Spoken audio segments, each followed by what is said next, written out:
Democracy is very tough to manage, but it's the best form of government. We must promote unity, stability, and economic justice for everyone. The question of security is paramount in my mind because women are the high victim of insecurity. Our diversity is an asset if we know how to use it.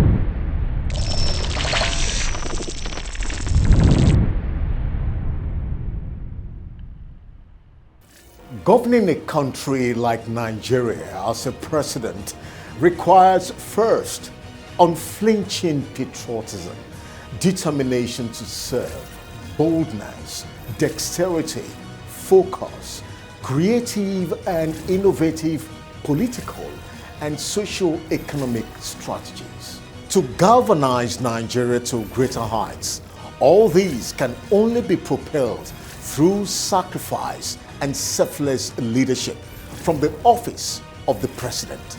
But most importantly, the support, cooperation, and collaboration from the Nigerian citizenry as well as those in diaspora is of utmost importance. It is on this premise TV Nigeria finds it expedient and relevant to beam our searchlight on the presidency through the TV program platform, The Presidency in Focus on TV Nigeria. Our mission on The Presidency in Focus is to promote, project, and objectively discuss and analyze progress report and performance on various policy initiatives, programs, projects, and strategic purposeful leadership efforts from the presidency with a view to offering profitable and achievable ideas, solutions, suggestions, and recommendations to complement the developmental agenda of the federal government through our highly respected and patriotic, unbiased panelists of discussants cutting across diverse fields of endeavor nationwide. So, we welcome you to the Presidency in Focus on TV Nigeria. Join us.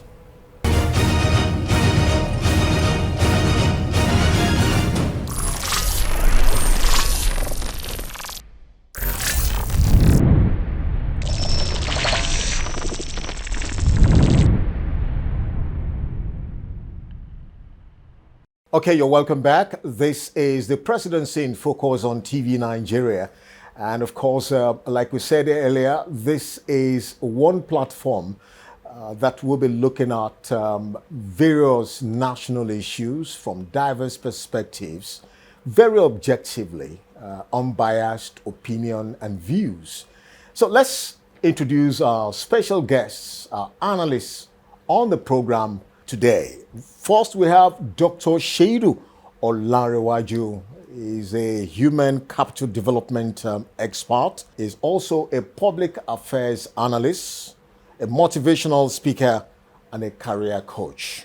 Let me welcome Dr. Sheidu Olarewaju. You're welcome, sir. You're welcome, Doc, sir. on the Presidency in Focus. With pleasure, sir. Welcome, sir. Thank you very much. Thank you. We also have a very good friend of mine, Professor Adewale Ademola Justus. He's a political economic analyst and author. Interestingly, he wrote a book on the president. We're going to be talking about that as well. And he's also a human resources consultant. Professor Adewale Ademola Justus, you're welcome to the presidency. It's my pleasure. Thank you very much. Gentlemen, Nigeria is about to move to greater height.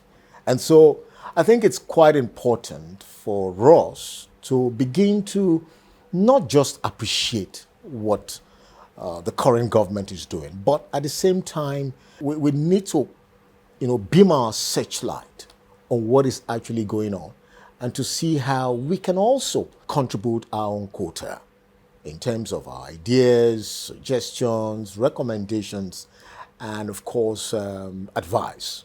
So let me start with you, Dr. Shaidu. Thank you once again for coming.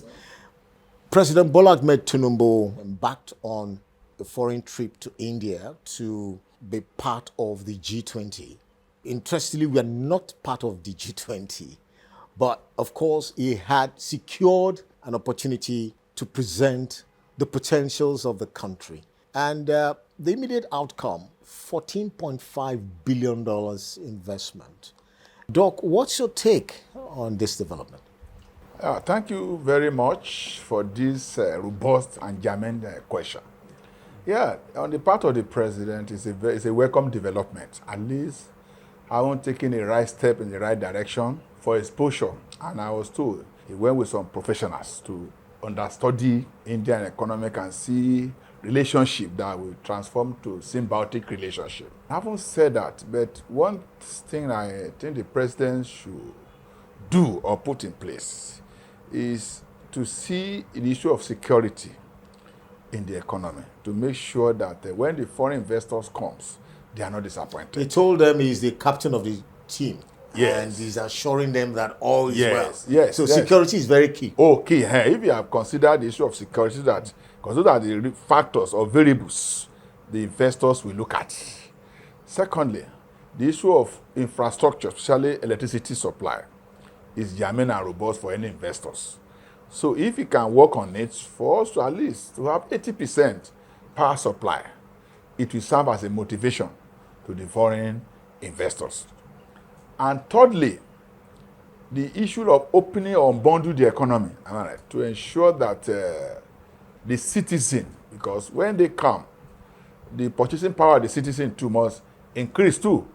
Let's look at the workers working. How are we going to make life better for them so that the aggregate demand in the economy can increase? Because if the foreign people comes and they set up industry, they will give employment too. But if their product, whatever, is not purchased at the right volume, it will affect their turnover. So the president need to view internal and external, He has to consider there's one to bring the foreign investors, and there's other thing for them to stay, so that they don't stay 2-3 years and begin to go. So when they come, they know, oh, fine, the economy they are coming to invest is secured, is stable, power is okay, really, because where they are coming from, they have stability of light and whatever there. So if they come to a country where they have variance, what they have is at variance, what they have, it might be a problem. So the president need to still do more on the economy of Nigeria by ensuring that whatever the constituting disturbance variables, issue of insecurity, issue of infrastructure, light, good road, whatever, education, human capital development, welfare of the citizens, across boards, you need to be promoted. Well, looking at the president's recent policy initiatives, we're beginning to see that those areas are being addressed. Because if you look at the appointment of the new ministers and some of the various economic initiatives being taken, I think it's going to be a gradual process. Yes. It's going to be gradual. Yeah, I quite agree with you. Yes. The first term of president is 4 years. 4 months is gone already. So it is now left for the ministers that are appointed to kickstart and drive. So there has to be periodic evaluation for all the ministers in different ministries. In fact, the citizen must be consulted. If you are in education, how is education doing? Is there a crisis? If you are in agriculture, how is agriculture doing? If you are in a solid mineral, how is solid mineral? It's going to be, you hear from the citizen. So don't whether the impact of the minister is positive or negative. Not just sitting down there because they are the soldiers that the president is going to use to work. So there has to be monthly evaluations on each of the ministers to know their measurement, what they are doing, whether it's actually impacting on the citizen or not. They must put a robust, pragmatic measure in place that will activate or accelerate the economy to work. Doc, I want to thank you for your Thank you so much. Now, let's go to Professor Adewale Dumola Justice. Yes, sir. The president has just secured $14.5 billion. This is quite huge. Very huge, of course. Some analysts have said we need more. And he's been to Abu Dhabi, he's been to Cuba. So, looking at the efforts of the president, there seems to be an appreciable level of progress so far. What do you think? See, this is in appreciation of Dr. Sheidu's opening remarks on the activities of the government vis-a-vis what are meant to be done better. You said something. It was part of the G20 summit, though Nigeria as a country is not a part of that group. He's not a member. Yeah, but what do you see of that? There is a moral leverage on Nigeria as a country, and there is an advantage, institutional advantage. There is an extra view on the headship of Nigeria, because the entirety of the inviting forces saw something unique in his personality before bringing him on board. And luckily, you will see, if you are familiar with our productive sector, Volkswagen was once here. Volkswagen is no more. And you see, the man that gave the highest of the investment prospect in Induja, the chairman of Induja Group in India, he said something that he was not committing his words to Nigeria for political reasons. He said, but he knew Asiwaju when he was governor of Lagos State. And he was a witness to the good things he did, particularly the resuscitation of the Atlantic beach. That for a governor to be able to convert a colossal national waste and loss to an international asset, a continental asset. So there's so much trust. And luckily, in response to that, great organization, because if you look at the list of investors coming to Nigeria, you will see they top the shots in the Indian economy. There is that moral trust in his personality. But like Doctor said, Nigerians, at a period like this, we are transiting as a nation that has been bedeviled with so much of leadership irregularities and hypocrisies. But now we have an opportunity of a personality that has secured not only national relevance, but international relevance. We have the opportunity to be led by him. But like he said, we need a moral support. Because most Nigerians now, just under 4 months, everybody is expecting heavens to have been on the floor already. So we need that moral support. Like I do tell people in most of my gatherings, I said, see, Nigeria is a project. But the current president, Asiwaju, is a tool. So as a people and as a citizenry, we must realize the absoluteness of timing. A nation that has been immersed in rot for across 6 decades cannot overnight just walk into fortune. It goes with gestation. We are just planting, it rots underneath. It will take time to burst, and when it comes out, it begins to shoot. After the shooting, it will cease. Same way, Nigeria and Nigerians have an opportunity. But in the midst of the opportunities, we have moral contributions as a people to support the initiatives and the psyche of the president. Lagos is an ongoing example because the light rail, it was thought out long before now. But you see, it's been schemed, it's been scheduled by this same man when he was the governor of Lagos State. So performance credentials are all there to support what he is able to achieve. But the people needs the moral buy-in. Okay, Doc, looking at this level of achievements by the president, a lot of Nigerians are expecting that India is just one. The G20 is just one. As a public affairs analyst, what other areas, what other countries or nations or strategic economic groups you think the president can also take advantage of? Thank you very much. You see, the statistics have shown that the remittance from diaspora constitutes huge, humongous figure in our GDP. Places like US, UK, Canada, and Asian tigers, North Korea, South Korea, China. The president needs to go and study or send an expert there to study the magic or the logic behind their economic growth and transformation. Okay. Then bring it down to Nigeria for replication. Like China, the time people are leaving China all over, and they find out why they're making them to leave. They discover that they lack some basic re-engineering process, which they reproduce in China. Like light, road, everything. And people who supposed to help to develop China that left, they are not coming back. So what the president to do is to attract the best brain, especially Nigerians and the foreigner, wherever they are, to come to Nigeria to help develop Nigeria and make it a nation where other nations will like to come. Like before 80s, people, you get visa for Nigeria. People are celebrating. What has happened then? Am I right? Most of the companies that were here left Nigeria. What made them? Singular factor is mismanagement, deficit infrastructure is not there. And let me sound this. For example now, a roads is critical for development. Ijebu-Ode road to Sokorodu to Ijebu-Ode road. I passed that road and it was in a very bad shape. That road would have contributed a lot to the economy. Opening up, am I right? Road, critical. Light, critical. Human capital development, critical. Those are factors responsible for development and security. Nobody will leave any country to come to a country that is not secured. People are wasting monumental resources there.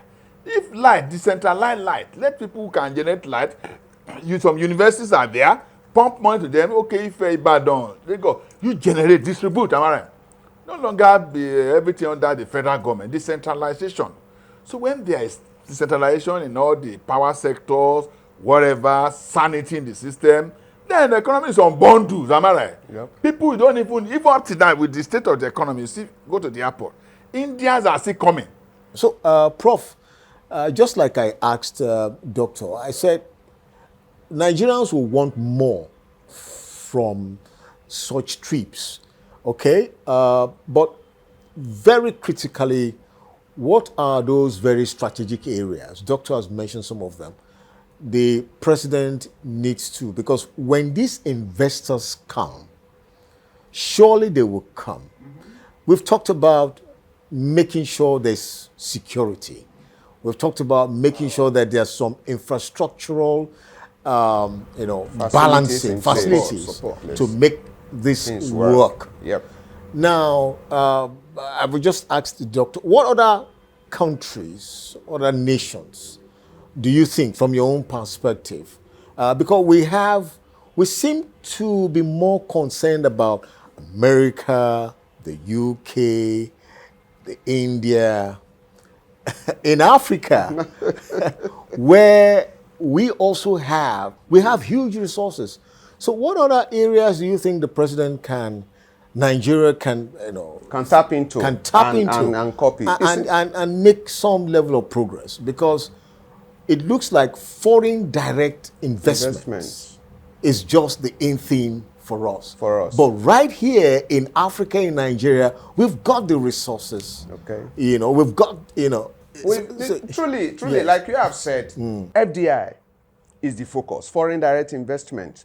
But in alliance with Dr. Seidu's opinions, you will see Nigeria is not in isolation.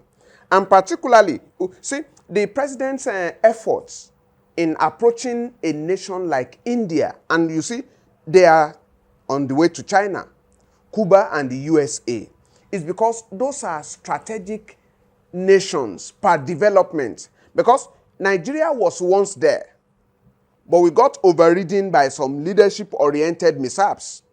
And the need to quickly correct them, we may not necessarily need to look around our co-thwarting neighbors. Do you understand? So, like, you see, what we have in Nigeria these days, was the same thing China went through for 14 years when their borders were shut for 14 years. But luckily, after a long session of rebounds, they are here today. So the attention of the presidency, particularly led by the head of the team, cannot at a period like this but be shifted from those giant nations.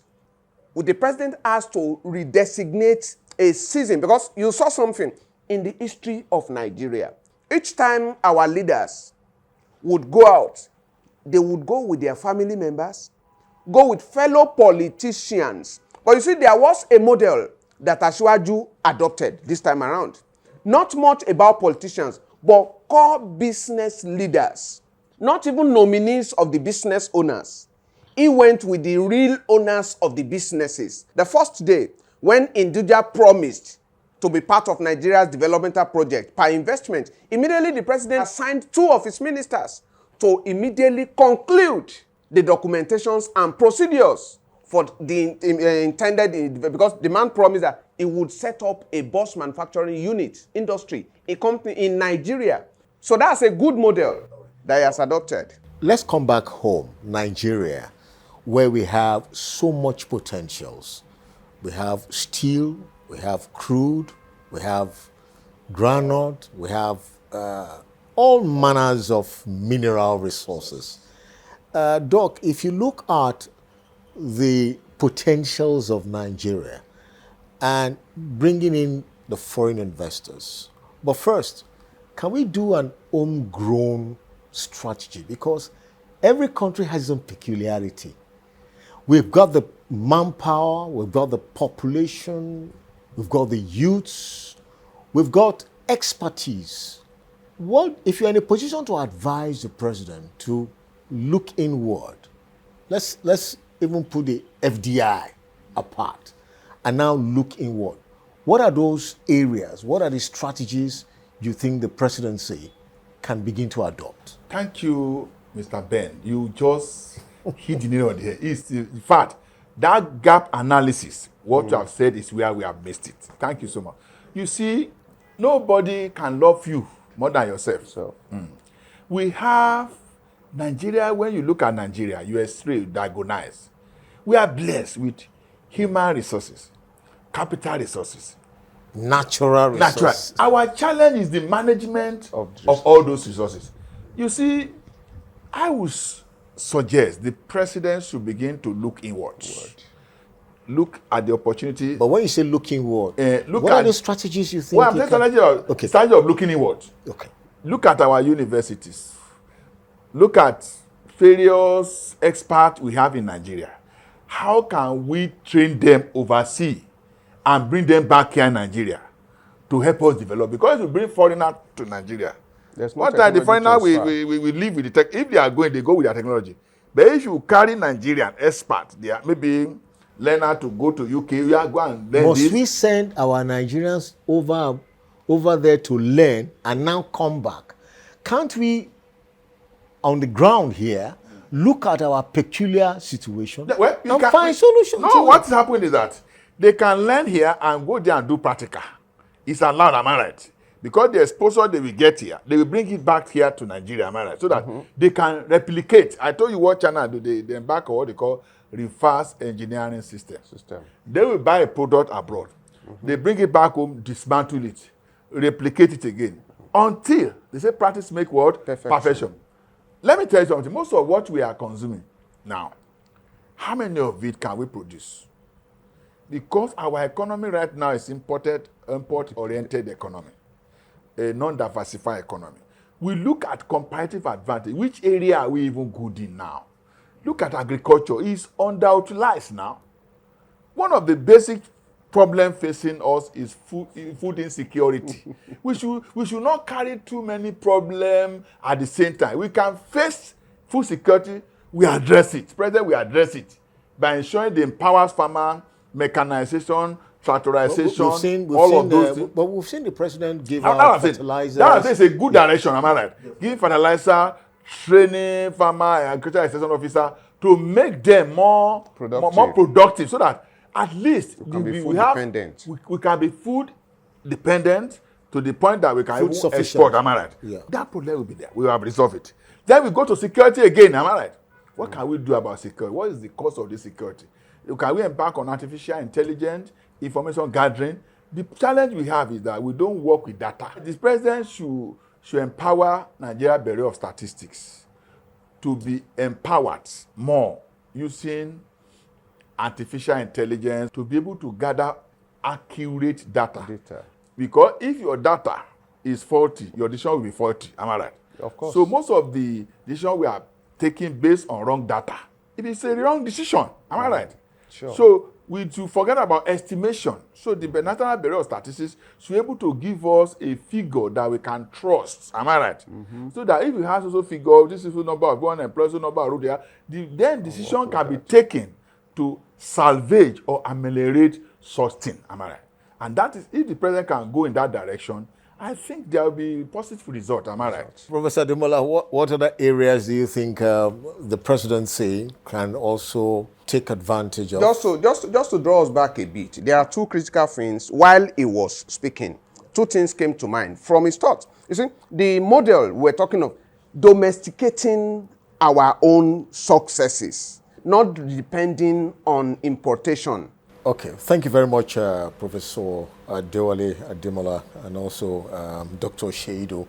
Well, it's still the presidency in focus, taking a look at various policy initiatives and efforts coming from the office of the presidency, and of course, expanding the perception of these issues, and also offering a very viable practicable solutions and strategies to achieve better results.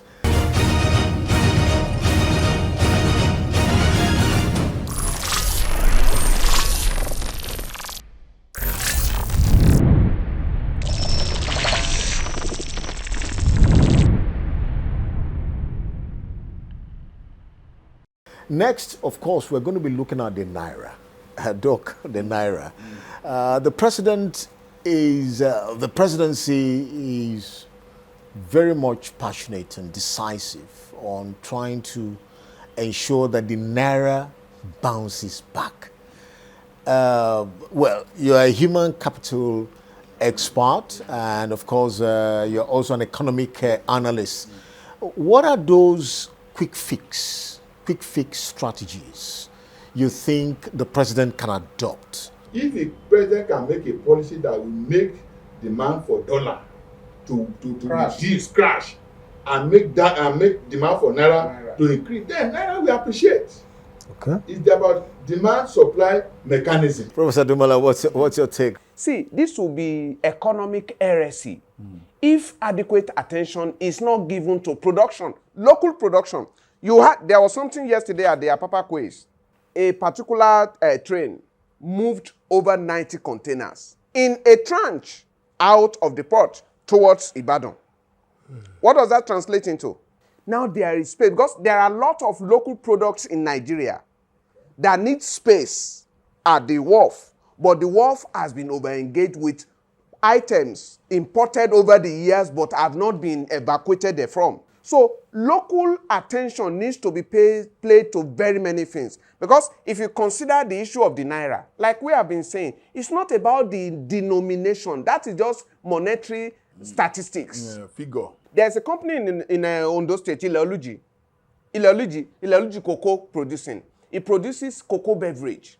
But like I wrote, I said, have you been to any of the offices in Ondo State and you are served Ileoluji a cocoa as a beverage? No. What happens? Local patronage. And like he has rightly said, it is not about the sentiment of the people or the wills of the people. There needs to be a legislative compulsion. There's a brand of vehicle in Nigeria, in Lagos, in Ogun State here, they call it Nord, N-O-R-D. Just like Ford. Brother, if you see what Nord produces, but because there is no enabling legislation compelling the Nigerian system to adopt that brand. Because if you go to the Federal Road Safety Commission's office at Ojedupega, you will see some innocent branded vehicles there in use by FRSC. If the same thing is adopted even by the police. Thank you very much. The president in India was telling the investors, I'm the captain of the ship. I've got a solid team. Please just come. Now, that brings me to what are those soft landing policies the president needs to adopt? Thank you very much. I think this is the very first time we are having the president that is business Oriented. inclined and conscious and educated, am I right? Okay. Even for the president of a country to take a bold step despite his busy schedule to begin to visit the part, it's a welcome development. I think it's a revolution on his side, am I right? I want to commend the president Asiwaju Bola Tinubu for that bold steps and sacrifice he has made. It means well for this country. Secondly, as the president of Nigeria, is in the best position to make the cost of doing business easy, am I right? You know, these tax and whatever, so that the foreign investors... So you should tackle area of tax? Yeah, tax. Is it tax-free tax? Well, we be giving tax-free holidays, am I right? Yes. Or yes. a tax that Rebate. is water mountain, am I right? That will not be too expensive, am I right? So that at least Investors investors can be will come. attracted. You can see now we have so many like MITV, all these multi-choice, they are here. So you have so many companies coming to Nigeria. And the cost of doing business is relatively cheaper. It will create more employment opportunity for the teeming population, am I right? Nigeria, sure. So I think being the president is the alpha and omega. He had the power to influence, and can make land accessible to them, and make the environment too robust. Are you with me? And labor issues. And local content. You know, most of the raw material we have within the economy can encourage them to use because Nigeria is labor intensive, am I right? Direct labor, our local content, you know, can be patronized. Are you with me now? So it's going to be like a symbiotic relationship between the foreign direct investors and Nigeria. So rather than being parasitic before, we now become symbiotic, so that we begin to benefit, they to benefit, and the more, the merrier. So it's a welcome idea. Prof, what do you think, really? As a process consultant, the bulk of what he has said, they are all tagged on what we call process documentations. Digitalization of our approval and processing systems. Because if you are familiar with it's a very fundamental. Yeah, if you are familiar with the motor vehicle documentation, then immigration documentation and hospital management systems. You see, people go to those service points, but unfortunately, the cost of retrieving physical documents in most of those places would even kill a lot of foreign investors. And Nigeria is not operating in isolation. Digitalization of our processes. Then compression of documentation processes. Because if you are familiar with a banking system, in some 20 years time ago, you know, to open a bank account, you go to Alpha, you go to Omega, you walk there to Methuselah and there, but you now on the go, you can open accounts. You will see bank withdrawals and deposits. Some 15 years ago, physically, either in default or by sickness, you have to visit a bank before you can make your withdrawals. But with ATM, with POS, so much has been done to that system. So the government, the president should consider revamping our processes. Do you understand? Because while we're prosecuting corruption, we observed the civil servants, the current process holders are more in all this. But you know, there is a form of new legislation that can turn around. Luckily, you know, when he was in Lagos in 1999, he started with this NIPPS. Then civil service reforms, the structural reforms, was one of the major achievements of Asiwaju in Lagos. So the same thing, if he can replicate that at the central, so that the bulk of our service processes can be digitalized. You know, he mentioned the issue of statistics. We have a Bureau of Statistics. We have a very large office created and built by the government. But unfortunately, when you walk in there, human beings need to move at each point. Bureaucracy. Doc, we have, that is an issue. Unduly large. Yeah, definitely. I think the presidency needs to work on address the bureaucracy. Yeah. God, Too much bottlenecks. Too much. Expensive currency on net is time. Anyway, from my own end here, I would also want to say that the financial institutions, especially the banks, they need to help SMEs in terms of loans, in terms of facility? Because yes, the president has gone to India, is going to UK, Cuba, whatever, is back.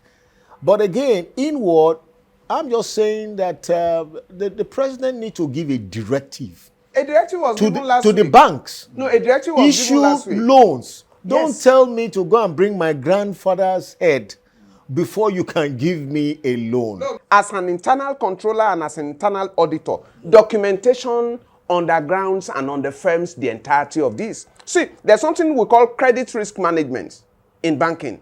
It is not about the disbursement of the loan, but the supportive documents and the processes in place. Because we know the issue of student loans came up. But one of the best critique given ever was the documentation. So it's still part of the bureaucracy. Because the banks will not work in isolation. You're still watching The Presidency on TV Nigeria. And of course, we've been speaking with Dr. Shaidu Olanrewaju and of course, Professor Ademola on the program. The focus basically has been on the short and long-term benefits and potentials of the foreign trip made by the president and his crack team, all in the bid to expand the economic horizon of Nigeria. And so still on the discussion, Doc, public-private partnership is of critical essence. And so with the effort of the president, we want to believe and we hope that the foreign investors will start trooping into the country. So it's going to be a good deal for Nigerians, creating employment. Should most of the projects, most of the initiatives, should it be more of PPP or should it be the companies or the investors just operating and making sure they pay the normal tax to government and all that? Should it be more of, a structure where there's going to be collaboration?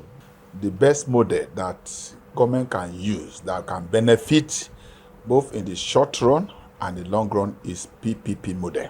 The essence is that it means that both sides, both the foreign investors and the government will benefit. And just like what Prof said, going by the indigenization policy we have there, that Nigeria should be on board, am I right, of any of those projects. So at the end of the day, the fear that the foreigner will just go with what they have will not be there, so that the technology can even remain and domicile in Nigeria to solve unemployment problem. So this thing can create opportunity for the youth to be employed in those industries. So it will solve unemployment. That's number one. Number two, it will impact on GDP positively. And number three, it will further enhance our technology advancement, transfer, and development. If the university can send their students maybe in engineering to go to that and have a practical knowledge, am I right? And those things will really help the government to ameliorate or to have a robust system that will further impact on the life of the citizens. Where citizens are happy because development don't take place unless there's happiness. So all this policy that government is doing, if we're managed and we're structured with transparency, accountability, and with equity and fairness, I think it's going to impact on the citizen. Okay, Prof. Still talking on model, because like he has said, we should, because now the president is out. As the investors were communicating their intention to invest, the president was allocating ministers to follow them up with some heads of strategic business units in the country. But that's not that's not sufficient alone. We are right, because just like the 1976-79 models, what was it? Nigerianization and indigenization. For everyone coming into the country with huge investment, please, you are not coming to do this at the detriment of the host community and Nigerians. And like he said, we may have a bit of dependency on whatever anybody is investing or importing into our land if we are part of it. So it shouldn't just be a winner take all. The ministers that are coordinating some of these MOUs over there or outside there now should note, please, that the locals must be embedded, indigenization. Because if a refinery is instituted in Nigeria solely owned by foreigners, in a jiffy, overnight, they can disappear. And on the other side, there's always a threat. Now, with the ministers that are considering the MOUs there, they should build into whatever agreement they want to make with these investors. The locals, the aborigines, the indigents must be carried along. We want to thank you very much, Professor Adewale Ademola Justus, political economic analyst, author, human resources consultant, and so many more. It's my pleasure, sir. We want to thank you for coming. Thank and of you course, very much. Dr. Sheidu Olarewaju, who is also a human capital development expert, motivational speaker, career coach, and so on and so forth. So, gentlemen, we want to thank you for coming on the program. But on a final note, let's assume, Dr. Sheidu, you are a special advisor to the president On which area? on foreign direct investment, Okay. or taking a look at developing homegrown strategies to make sure that when these investments come in, just your thought basically, as if you're going to be advising the president, let's just hear you quickly. Just like what Prof said, that model of making sure that the home people are co-owner in the business, so that nobody will see is not the issue of threat will not be there. So I make sure that the interest of the generality of Nigeria should be the number one priority. Thank you. Riding on this, my final word. You see, that MOU, now the review and the concurrence required to consummate the MOU should first be subjected to private sector-driven analysis, not to be handled by our routine civil servants or politicians. I've done 15 years in banking. I can see when you see a bank seeking to invest, the bank does not limit their pre-investment review to their employees. The bank goes out and brings objective and independent reviews and analysts. Experts. Do you understand? They should not politicize it. There should be private sector analysts and forensic experts to review them before the government concurs. Professor Justus, thank you for coming on. It's my pleasure once Presidency again. in Focus, and of course, Dr. Olarewaju. Thank you so much. We appreciate your presence, and of course, there's no other way to be patriotic than this. I mean, Patriotism, unbiased analysis, all in the bid to make sure that Nigeria is working. Yeah, Nigeria is working, and the presidency. We just hope that they will take note of your contributions Your wish, and your expert opinion, because the presidency does not have all the answers. Of course. It needs us, Yes. on this program to also be able to give some level of direction for desired progress to be country. made. So I want to thank you, gentlemen, for coming on the program. It's been quite an exciting moment. And so, Nigerians, the presidency is the highest decision-making office at the federal level in a fledgling democracy like ours. And so it's worthy of note, just like what we've done now, to objectively discuss, analyze, and x-ray issues, matters, and developments of national concern as it unfolds on a weekly basis. That's our prerogative on the Presidency in Focus on TV Nigeria. We invite you to watch and subscribe on our YouTube channel and all our social media platforms. Facebook, TV Nigeria 1, Instagram page at TV Nigeria 1, YouTube, TV Nigeria 8. And so it's been a wonderful time. Join us same time, same station next week for another interesting package on the Presidency in Focus on TV Nigeria. God bless Nigeria. Have a great day.